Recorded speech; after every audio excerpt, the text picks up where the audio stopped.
your be here? I ran. I'm not so used to running on the court. I ran, especially here in Chicago. You looked like you were in good shape. It's okay. Well, it's a short distance. Anything over 100 meters for me is too long, so kudos to you, because I definitely cannot do what you do. Well, when you look back at those 20 Wimbledon wins, 20 times she held that big, beautiful plate. Singles 9 times, yeah. 20 times 20 times altogether, yeah. right? You don't get the big plate for the No, you get singles? Smaller. Well, singles, now they have a bigger replica. Back then it was like this big, so. But on the court, you know, you hold the big trophy, but then you take pictures with it, and that's that. You don't see it again until you win it. You don't get to take it home and put Well, it in your... now I'm really jealous, because now when they win, they get to do, you know, all these photo shoots, and they hang out with the trophy for like a day. I saw it for like 5 minutes. Or if you're the Blackhawks, you hang out with it all year, right? Well, anyway, taking a look at all those incredible trophies, the numbers are really staggering. 167 singles titles, 177 doubles titles.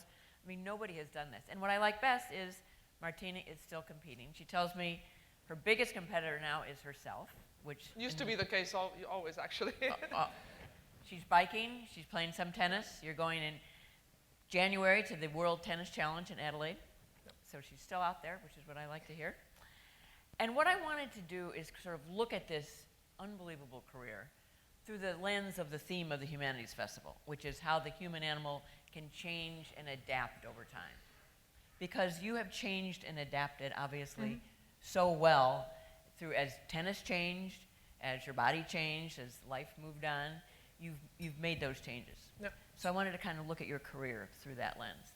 And let's start from the very beginning, when probably the biggest change in your life, one of the very biggest, was you're leaving Czechoslovakia, now the Czech Republic, at the age of 18, coming to the United States.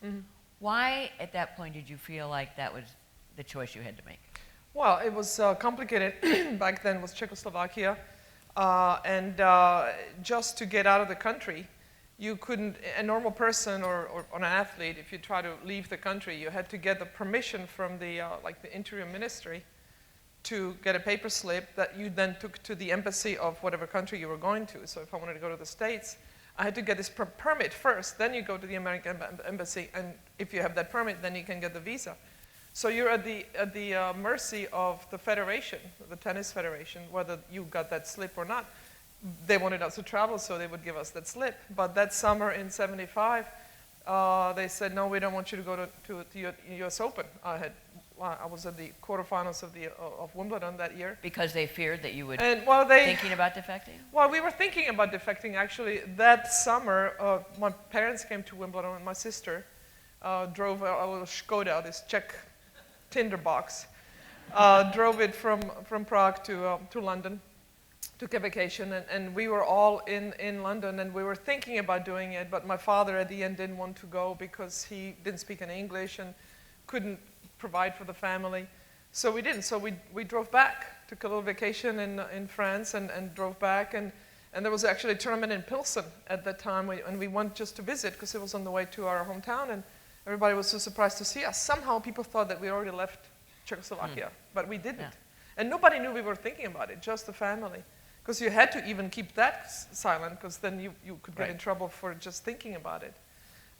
So we went back, and then that summer the federation said, no, Martina, she's too Americanized.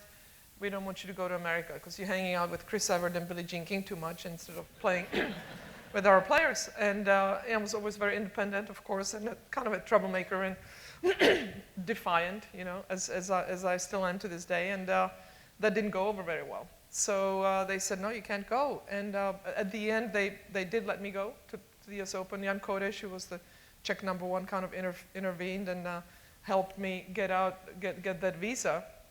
But at that point, I knew that I couldn't go through this because I didn't know if I would ever get out again.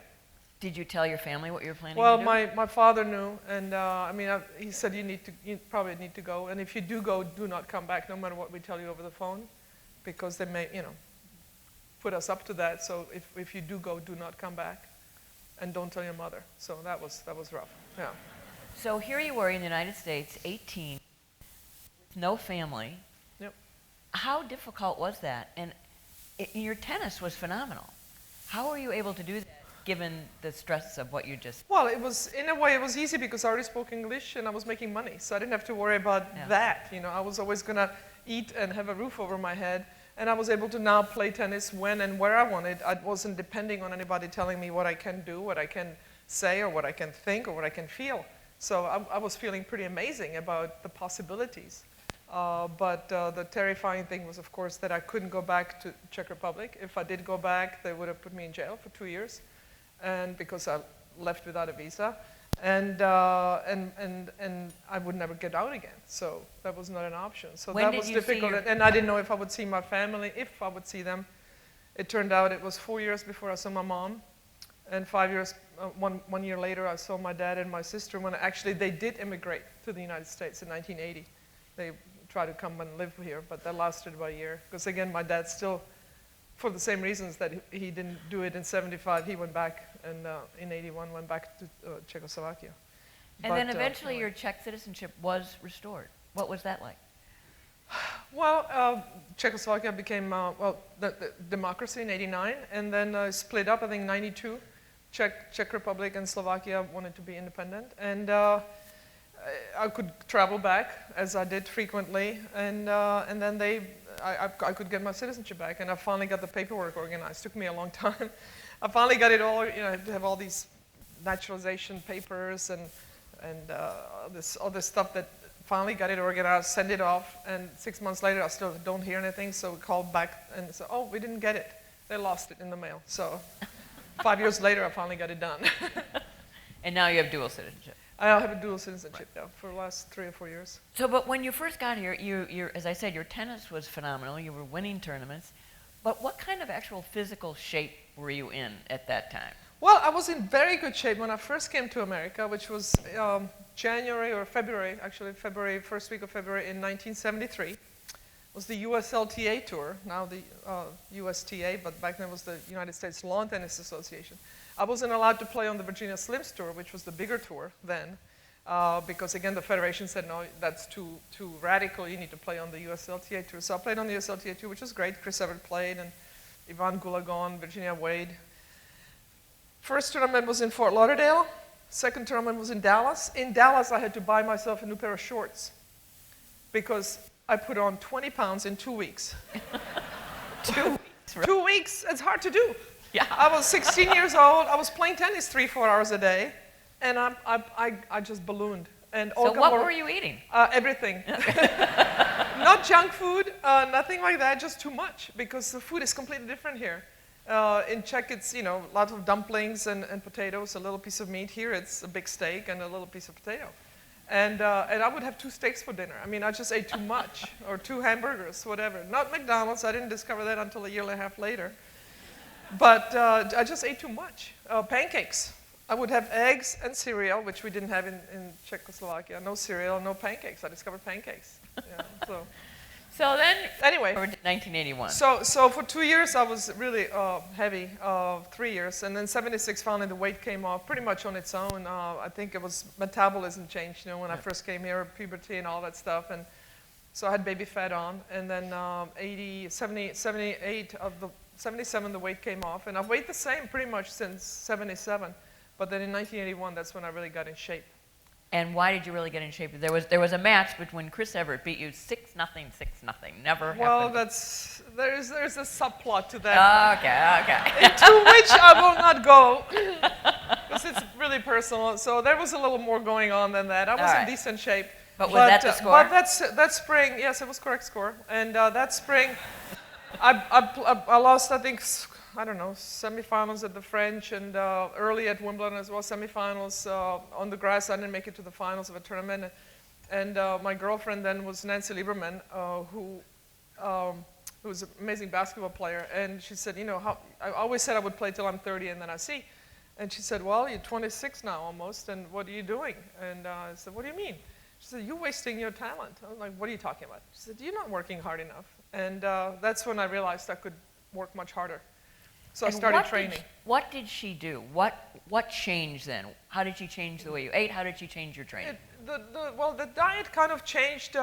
As you train harder, as you know, when you train, your body automatically wants good food. It's not as I wasn't overweight, I wasn't eating junk food, but I just didn't eat properly, and I certainly wasn't training enough. So we just started running, sprinting, playing basketball, full court, 2-on-2, full court for an hour and a half, running track, competing in the Superstars. So I was competing for the quarter mile, so I was running quarters a lot. Just and hard you work. can see it even in the video, how your body changed really dramatically. I mean, you became... Yeah, I weighed the same. I'm 145 pounds Really? since, well, now I'm about 160, but until about 5 years ago, I weighed 145 pounds, the same amount, but I was just in much better shape. And my father, this is how naive, how things have changed. My father said, it doesn't matter as long as you weigh the right amount, that's all that matters. I'm like, no, Dad, it's the quality, not the quantity. Right. But the times have changed. The first tournament I played in Fort Lauderdale, I pulled a stomach muscle because I was serving too hard, playing against the big girls. And so I had a pulled stomach muscle, and the doctor said, oh, get in the jacuzzi. So I got in the jacuzzi, and of course it felt worse. I'm like, this can't be right. So I got out, but it never occurred to me to put ice on it. Because back then, you didn't do ice. Wow. It just wasn't done. Right. It was until a couple of years later that we had a trainer on the tour and said, no, you got to ice. So now I swear by ice. As I'm sure you do exactly. too. Ice baths. But yeah, I did that once. That was enough. Yeah. But we didn't have ice baths back then. I just go into Lake Michigan then. That's what I did. Right. At Eastbourne, we played a lot of rain delays, so I played like 6 matches in 2 days. Quarterfinals, semifinals, finals.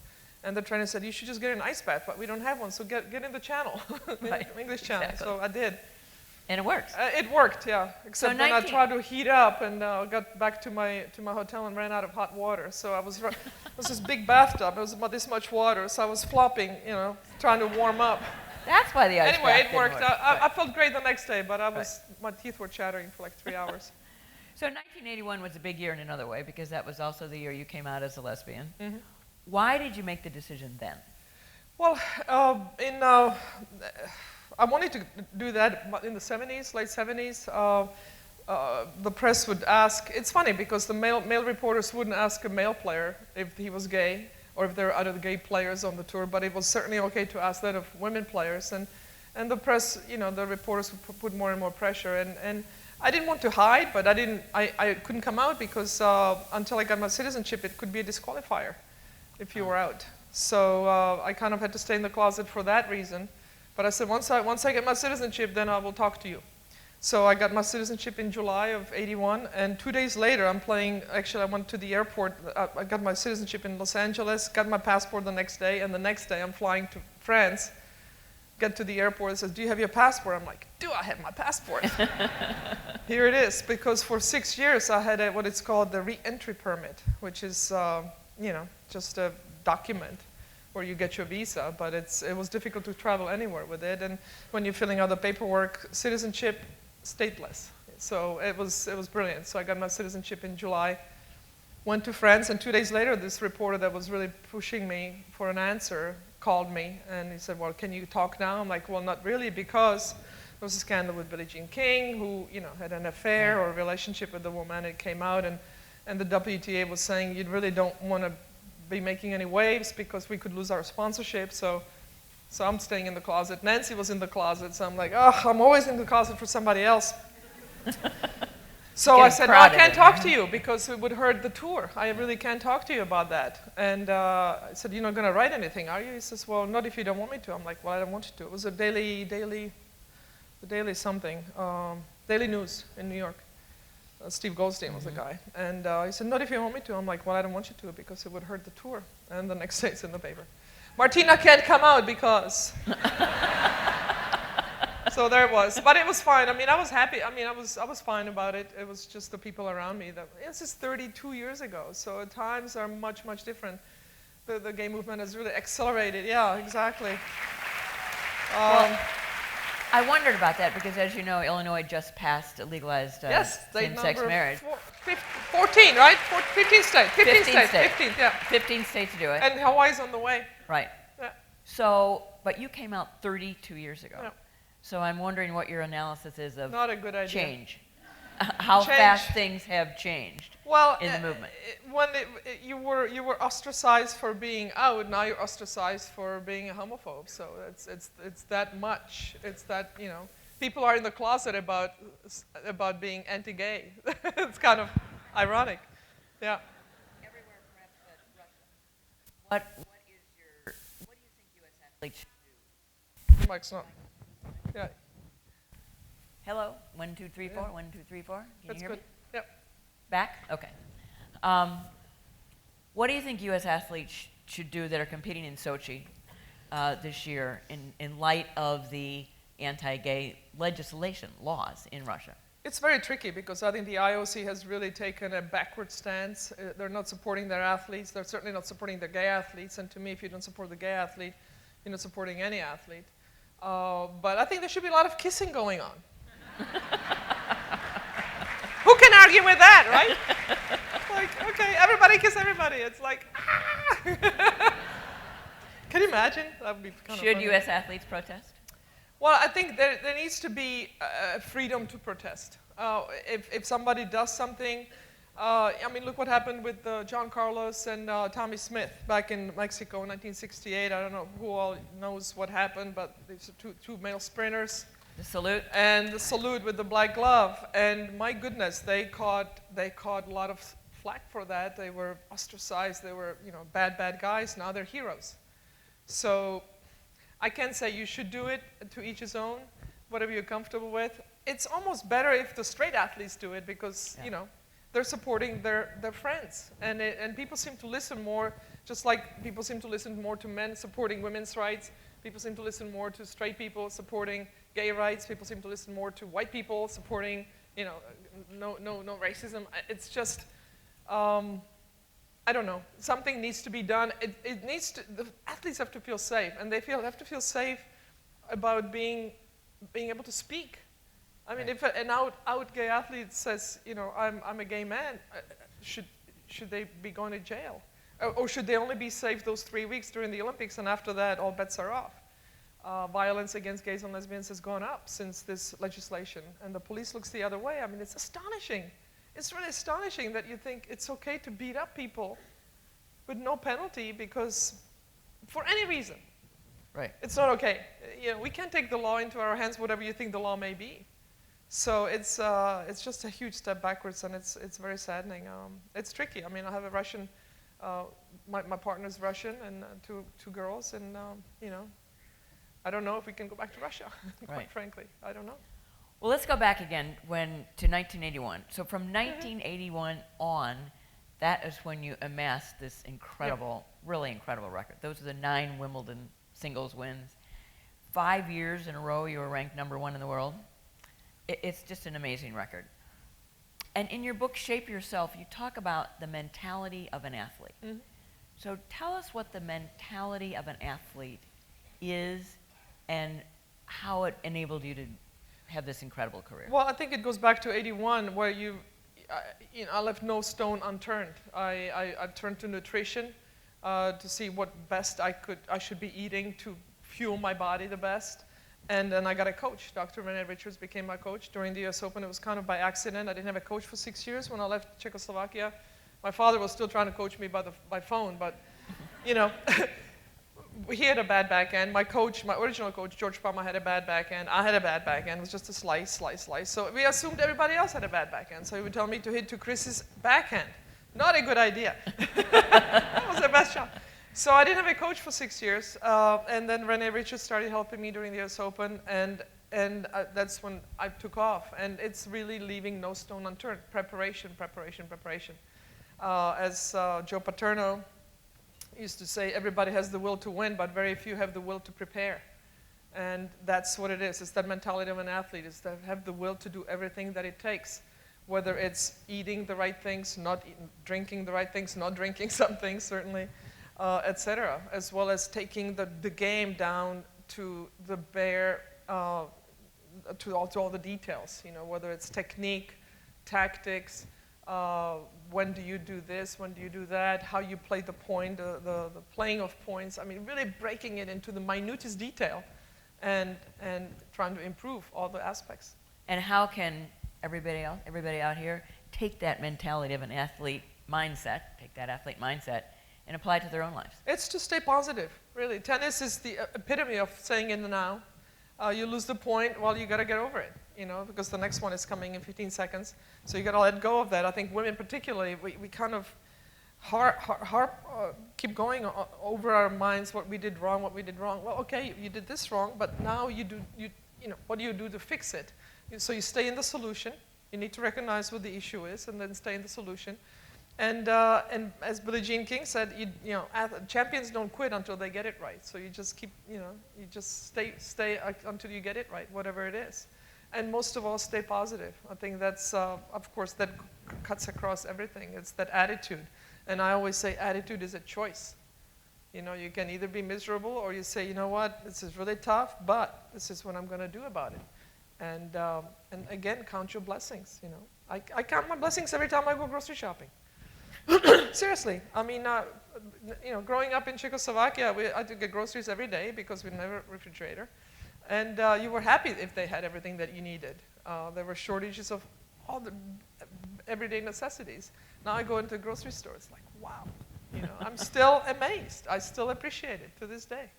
You know, 80 of your matches were with Chris Evert. Yep. The legendary rivalry. You did wind up ahead, 43-37.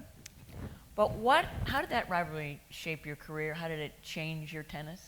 Well, Chris was number one for many, many years, and she was number one when I wanted to get there. So she really forced me to improve because I wasn't going to beat her playing the same way because she was better. So I needed to do something, become more steady, develop my weapons, get in better shape so I could still win in 3 sets, not just 2.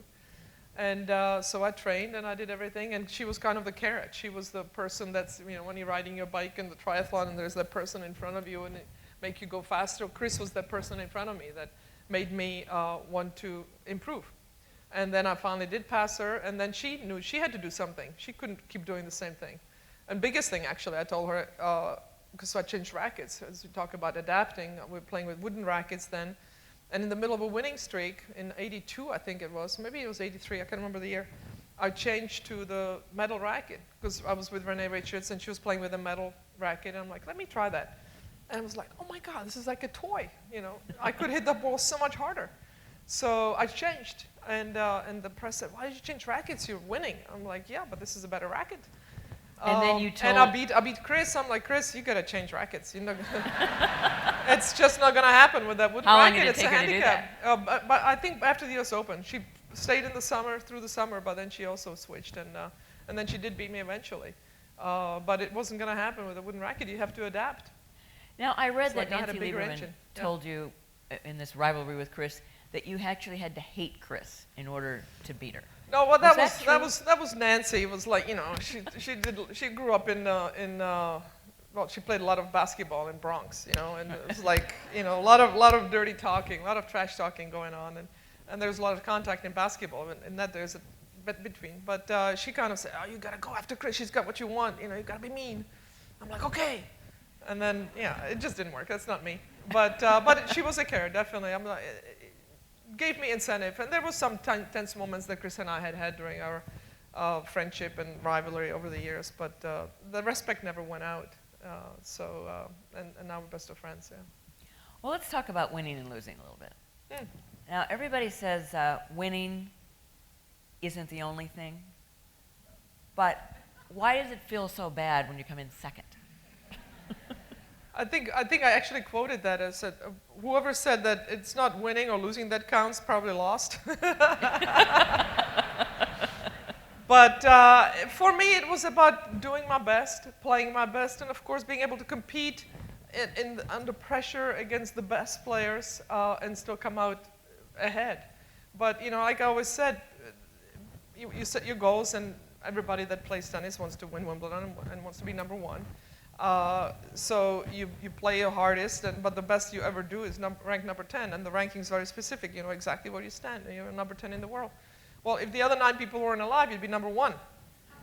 But would that make you a better tennis player? Not really.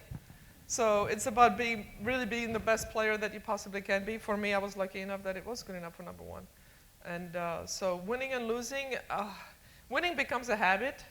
And then losing can become a habit as well. You know, when I played now in my 40s and I was playing doubles, and most tournaments I lost, the losses didn't hurt as much as they used to hurt when they were, you know, 1 or 2 a year. Now they're every other week. So you kind of get used to it. And it's not a good thing to get used to, I'll tell you. It's not fun. So as you got older, do you change your goals? You change the, you know, what you will feel happy with yourself about?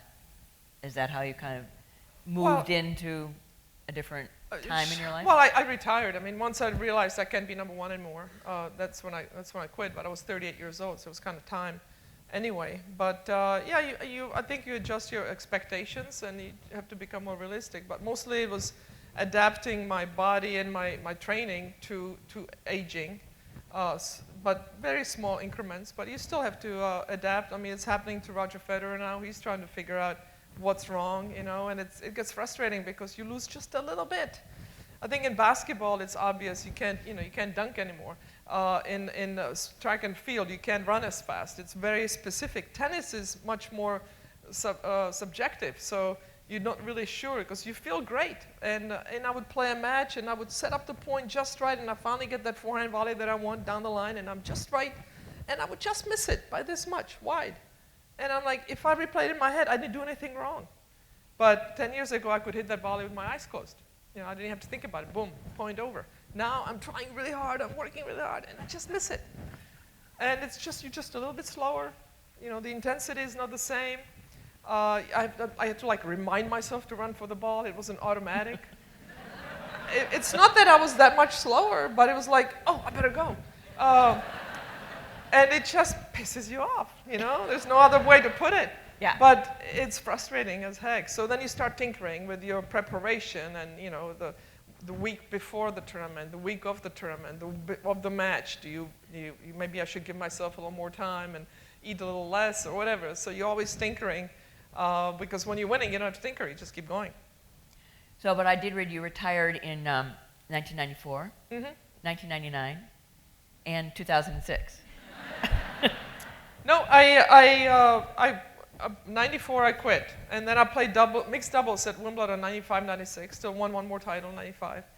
And then I'm like, okay, I'm really done. And I got out of shape, actually. I was so happy that I didn't have to train. I'm sure you go through that after a competition. And I was skiing, actually, in Aspen. It was a beautiful day, a lot of new snow, and I had to stop at like 1 o'clock in the afternoon because I was tired. I'm like, no, this is silly. You know, I finally can do what I want, and I have to stop because I'm not in shape. So I started training again. And I got in good shape, and then I was always working at Wimbledon doing TV, and I thought, you know, I can still play. I could play doubles. And then the next year, so I didn't play until 2000. And then 2000, Marianne de Swart, a good friend of mine who played on the tour, said, do you want to play doubles at Wimbledon? I'm like, okay. And this is March. And I'm like, okay, well, if we're Wimbledon, I haven't played for 6 years, maybe we'll play the week before in Eastbourne. And then, okay, but if we lose early, that's not good. So maybe play the week before, and that's the French Open. I don't want my first tournament back after 6 years to be a Grand Slam, so let's play the week before, which was Madrid. So right there, it just escalated to 4 tournaments. I had so much fun that after Wimbledon, Marianne had a bad back, and she still had a bad back, so she quit. But I then started playing more doubles. I played with Arantxa Sanchez Vicario, had a great time. And then at that point, I got competitive with myself. Because I'm like, okay, I'm playing it like this, but I know I can play better, even though I'm 43 years old. So I'll play next year. And then 44, I'm like, I know I can still play better. I was still working things out and adapting to the new equipment, which are now different strings, you know, putting more spin on the ball. So I still felt that I didn't reach my peak. And it was only in 2006 when I finally said, I can't, now it's downhill. From now, I knew I couldn't play any better. I was only going to play worse. And I was done. So that's when I quit for good. And anyway. Still at 2000. So I retired twice. 94 not 3 times. And then 2006. Okay. But you were 48 when you won your final I was, well, Wimbledon actually, doubles? Doubles, mixed doubles was, Doubles, that was 2003, so I was 46. And then with Bob Bryan, in 2006, I won with Bob Bryan. I was 1 month short of my 50th birthday and getting, yeah, that was a good effort. So how did that win feel compared to some of your That other was fields? great because I knew this was the last match I would ever play, and it was late at night. It was at 10 o'clock at night. I had to wait all day, and I used to get really nervous playing night matches because you have to wait all day and try to eat and all this. But I knew this was my last one, and I knew I would play well. Of course, I had Bob Bryan as a partner, which is brilliant. Pick on my part, the best player in the world, and I played great. I knew, and I knew I was going to play well, and win or lose, that was it. And of course, the last game of the match, Bob Bryan serving for the match. I didn't have to be on the court. I could have just stayed in my seat because he just hit 4 huge serves, and that was it. So then you really did retire from competitive tennis. Mhm. What are you doing now in terms of satisfying those competitive instincts? Not much, really. I'm still in good shape. Actually, right after I retired, a month later, AARP found me. And I've been a health and fitness ambassador for AARP since. So I work with them, which is great, working with people that try to get the most out of their life as we age, which I'm one of them. But I have a family, so 2 girls, 8 and 12. They play a little tennis.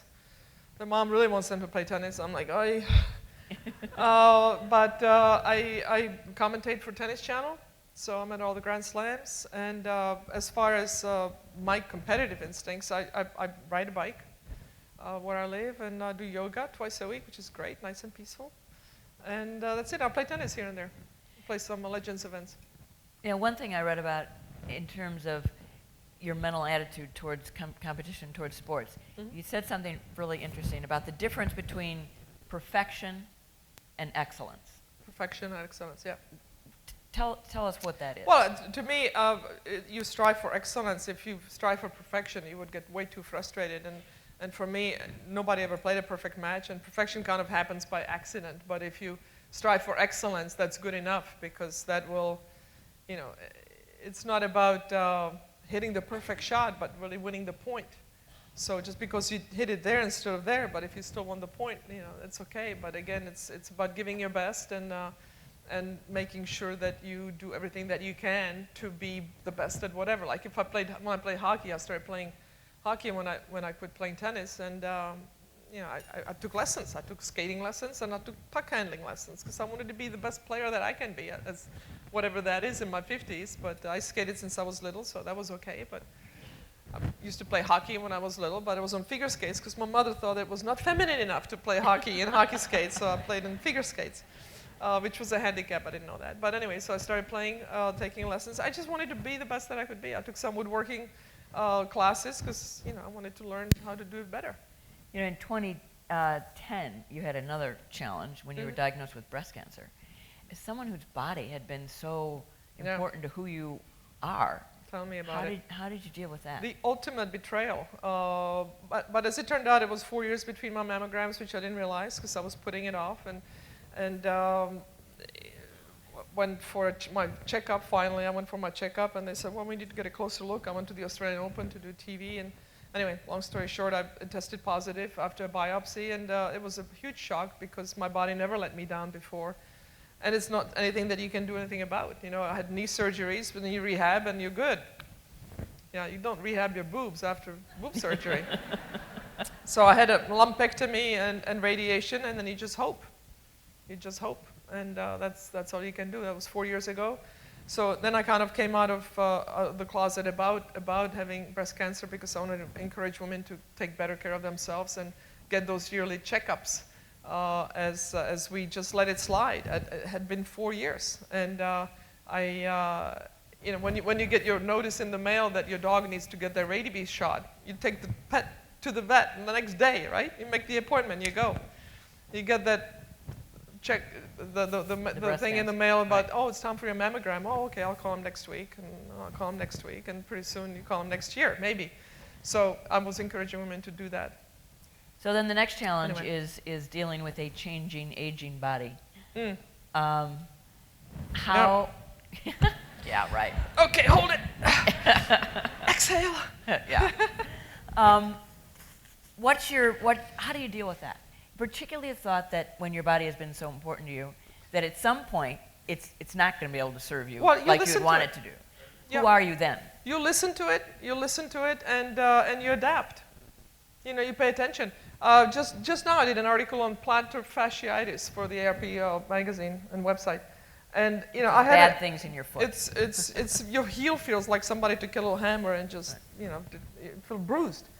And for years, so many times, something would go off with my body. I'm like, well, I'm just getting old. And then you realize, no, it was the racket or it's the shoes. I changed shoes and my plantar fasciitis went away. So we need to pay attention. You need to pay attention to your body and listen to it and then find the reason why it's doing what it's doing. It may not be just that you're getting older, but maybe you change shoes, or orthotics. Or for tennis players, you're playing with a different racket and the vibration, you get a tennis elbow. There was a racket I was playing with, everything on my arm hurt. I'm like, I'm just getting old. I changed rackets, everything hurt. This took about a week, the wrist. The elbow took about 2 weeks, and the shoulder was the hardest. It took about a month before the shoulder pain went away. But a month later, I'm completely pain-free. And I could not do this without warming up. That's how bad my arm was, but it was the racket. So pay attention. Yeah, it may not just be your body, it may be other things. But you lower the expectations and you adapt. I really encourage people to train less, but longer. More often. So not the 2-hour workout, but maybe do just 15 minutes, but do it every day. Don't do 2 hours on the weekend and nothing during the week. It doesn't work. With more intensity, perhaps, right? Yeah. There's always that really annoying question when people used to ask me, well, how long are you going to keep doing this? Well, I've been asked that since I was about 25. Right. For athletes, how much longer are you going to play? I always said, till I'm 30, then I'll see. Then when I was 30, how much longer? Well, next year, I'm going to play next year because I'm enjoying it, so I'll play next year.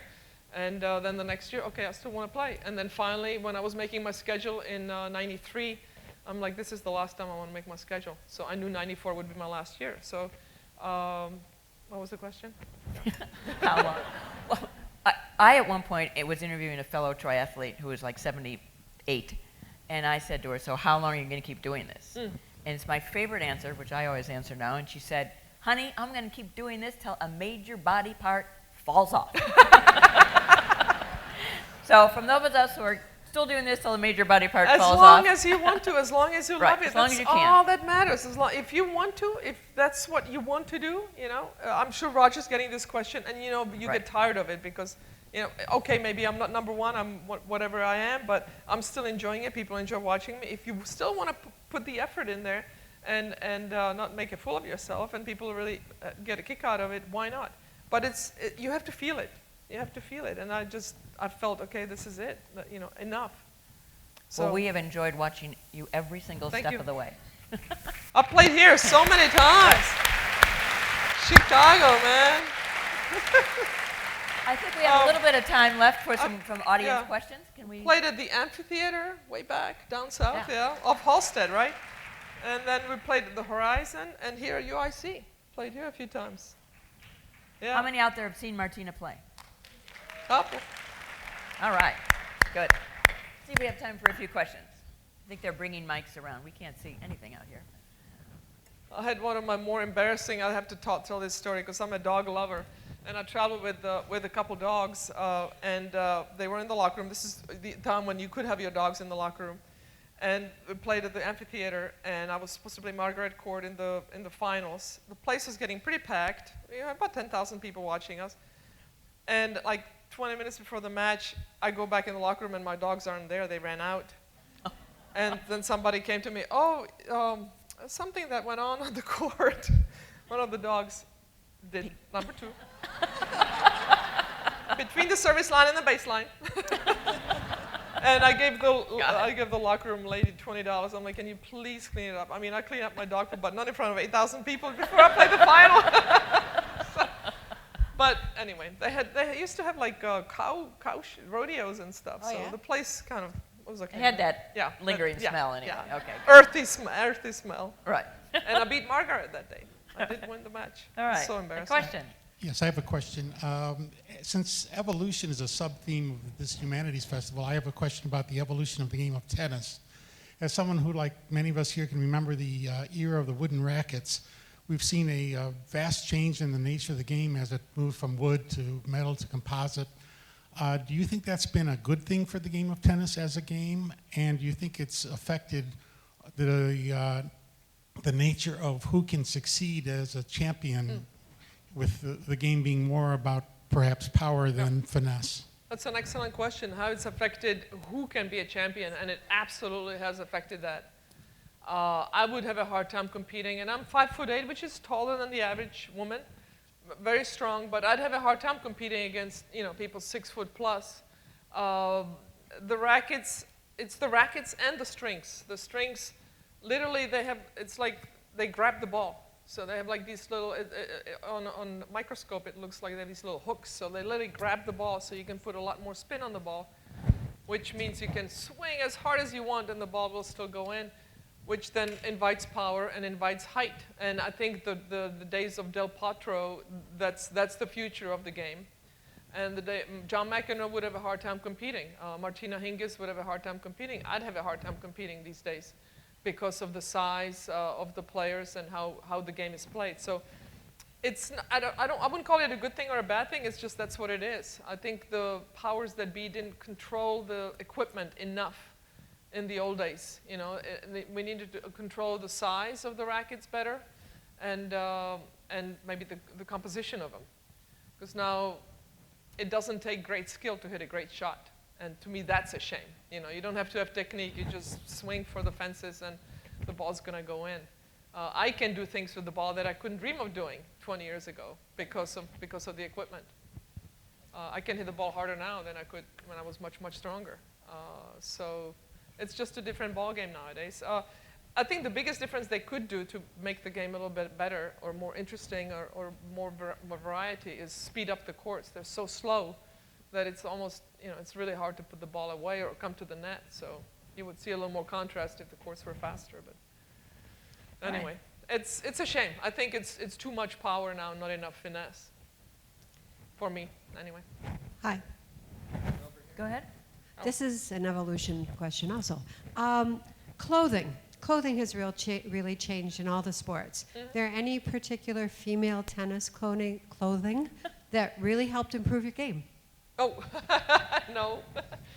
I was before the equipment really changed for the fabrics weren't there when I was playing. It was still cotton, and when it was really cold, it was difficult because you couldn't wear tracksuits because they would hamper you down. But I don't know how much clothing would really help, but most of all, it's more comfortable, so it doesn't get in the way as much. But I still don't get it. I've been commenting on it a lot, that the players wear dark clothing, dark colors when it's sunny outside. I think it's, how can they not cook themselves when they're wearing a black shirt? Kind of handicap themselves. But no, clothing didn't help that much. It's really about making sure that it doesn't get in the way more than anything else. But maybe now they keep them cooler. I don't know. I never had issues with it. So. Another question?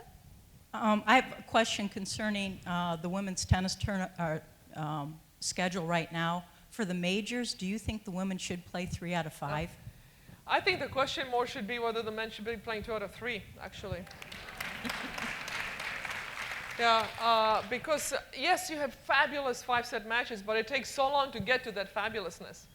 And then you win that 5-set match, and then you're done for the next one. You can't win the next match because it's like running a marathon in sprints, and then you have to do it again the next day and the next day. So I think the matches are too long. The players, again, the courts are slower, so it takes longer to put the ball away, and you don't have the quick points, and the players pay the price the next day. So at the very least, there should be a tiebreak in the final set in the Grand Slams.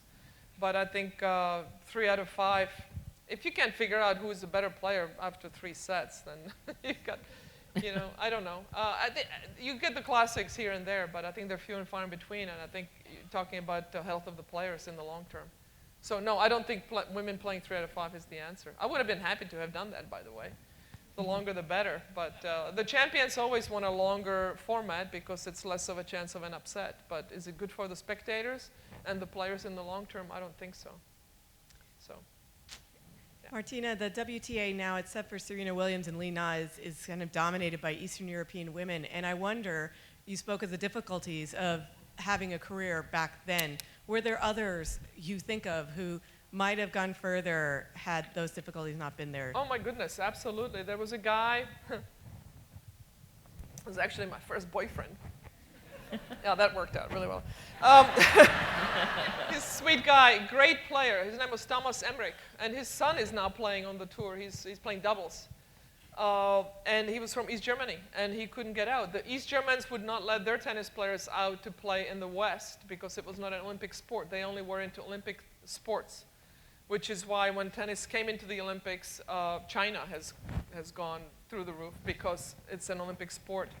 And we may see the same kind of result in golf, although it's actually, well, it's more Korea than China already. But anyway, he couldn't get out. He could only play the European Championships of Amateurs. It was a big tournament back then. And every other year it was played in a communist country, and the other year was played in a capitalist country. So in '74 it was played in Warsaw, so he played and he won. '75 it was played in Vienna. He couldn't go. '76 it's somewhere else. By then I left the country, but he couldn't get out of the country. He would have won Wimbledon. There's no doubt in my mind that this man would have been a Grand Slam champion. Couldn't get out of the country. That's why I left in '75. Thank God I wasn't born in East Germany, so I would not be sitting here. So yeah, there have been many. There was another Russian player, Natasha Chmyreva, very talented. I actually beat her in the semifinals of the Australian Open to get to the finals of the Australian Open. Lost to Ivan Gulagon. And I had to get to somewhere far enough because the Czech Federation sent me to Australia, which was a 40-hour trip. I had to take Czech Airlines. They went as far as Jakarta, so 11 stops later, I finally got to Australia. And a one-way ticket. I had to make money so I could buy myself a ticket to go to the States to play. It was over Christmas. The Australian Open was played over Christmas and New Year's. And I got to the finals, and I beat this Russian girl, Natasha Chmyreva, very talented, but she was a bit of a rebel, little, I don't know, crazy, but she was a little odd, but very talented. Never saw her again. They did not like she was too rebellious, and they didn't let her out. So yeah, it happened a lot, unfortunately. So. Hey, I'm. Like you'll be next. Where are you? Okay, well I'm right here. Sorry. Over there. Hey, Martina, big fan. Thanks for being Thanks. here. And followed your career for a long time. And just two quick questions. Do you like to go back and watch any of your old matches on YouTube? I know I enjoy doing that. And just maybe for our own edification, do you have any regrets that we can learn from? Well, let me go with the regrets first. No, I only regret the fact that I had to leave my country to be able to do what I did and lose all that time with my family, most of all. You know, my grandmother, my parents, my sister can't ever have that time back. And you know, if I think about it, I'll start crying, so I won't. So it's not a regret, but it's that I had to do it. I was a little bit ahead. If I had been born 15 years later, I wouldn't have had to have done that. The first question was YouTube. No, I have not watched myself, and I know there's a lot of stuff out there because just the other day somebody posted on Twitter. I met Martina, by the way. On Twitter, a match between Chris Evert and Pam Shriver against me and Billie Jean King. We played, I think, in '82 or '83. We played a match. I forgot about that match, but they posted some highlights, so I saw a few points from that. And then somebody posted from I had on French TV from junior tournaments back in it's like '71. Saw some shots that I hit. I'm like, I'd never seen myself on video from back then because there was no TV. So I don't have that. So I should actually check YouTube out and get a compilation because there was some things I don't even know exist. So no, I don't watch myself on video. But yeah, the longer I haven't played, the better I used to be, right? That's how it goes. Like, oh, I never missed that shot. Right. You had a question over there?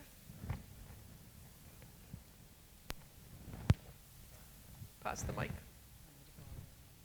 As an old feminist activist on Title IX, I've always been curious about Billie Jean King and Bobby Riggs, and how she beat him. And I was thrilled because it was really important for women in athletics. But how is it that he beat Margaret Court and couldn't beat Billie Jean King? Yeah, well, I think Margaret had a really bad day, and Bobby was too old to beat Billie Jean at that point. I mean, it was half a year later. I think Margaret could have those bad days. This is past her prime. I mean, I played her until '75, I think it was the last year she played, and she was not playing as well as she did back in late 60s, early 70s. And Billie Jean was getting up to that age as well. I mean, she was 30 at that time. I think she was born in 43. Yeah, so she was 30 years old. So Billie had a good day, and Margaret had a really bad day. I mean, there's no way that anybody should have lost. What did she lose? 0-1 or something? She just got smashed. But like the guy gave her flowers for Mother's Day, and it was all over. But Bobby was just too old. Eventually, any man will be too old to be the top women player. That's how it goes. Age gets you. So he was old enough for Billie Jean to beat him. I think I would have beaten him, quite frankly, at that point. And I was 16 years old. I don't think I would have lost to him because he was too old. So that's what it is. Not that age makes a difference. Well, you can still play great, but you're not going to play as well I can still hit great shots, but it's like one of them. I mean, I played the other day, and I hit some shots that I had never hit before. It was like, oh, that was sweet, But it happens a little, further in between. There's those pauses in between get longer and longer. That's the beauty of competing in age group athletics. You compete against people your own age. Right. Yeah. So. And you can. This will be our last question. Okay. Okay, great. Thank you so much. First of all, Martina, I'd like to tell you that I appreciate the leadership role that you've taken throughout your career on so many fronts. And I think that as someone who came out in the late 70s, that was noted by all of us at the time. So I really appreciate that. But now I'm fighting different battles. And as we all age, we're dealing with health issues. You've dealt with breast cancer. I'm an ovarian cancer warrior who's wrapping up chemo. Hence the hat. Well done. Good for you. Working on rebuilding my body and my strength, my stamina. And I guess as someone who's been through it, what advice and what encouragement would you offer, not just to me, but I'm sure there are many people in this audience who are fighting the same battle. So looking for some words of encouragement. Staying positive, and again, that's where being an athlete, I think, was very helpful. You have to stay positive. You have to have very kind of amnesia and only remember the good things and forget the bad things. So staying positive is huge. But I think less is more. When you're in doubt whether you should do something, probably you shouldn't do it. You should do less. Be nice to your body. It's even rehabbing my knee. At one time I said, I can play basketball again. I set myself back just by 3 days, but it was a setback because I thought I could do more. So when in doubt, just be nice to yourself and be realistic with your goals. It doesn't mean to take yourself off the hook, but be nice to yourself and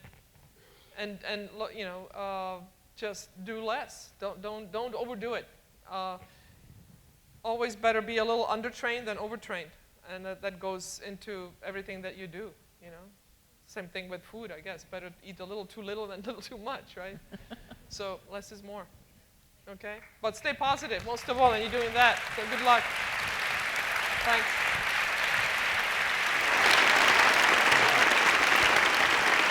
So a big thank you from, I'm sure, everyone here, as your applause shows. It's really been a real privilege to spend an hour with you, Martina.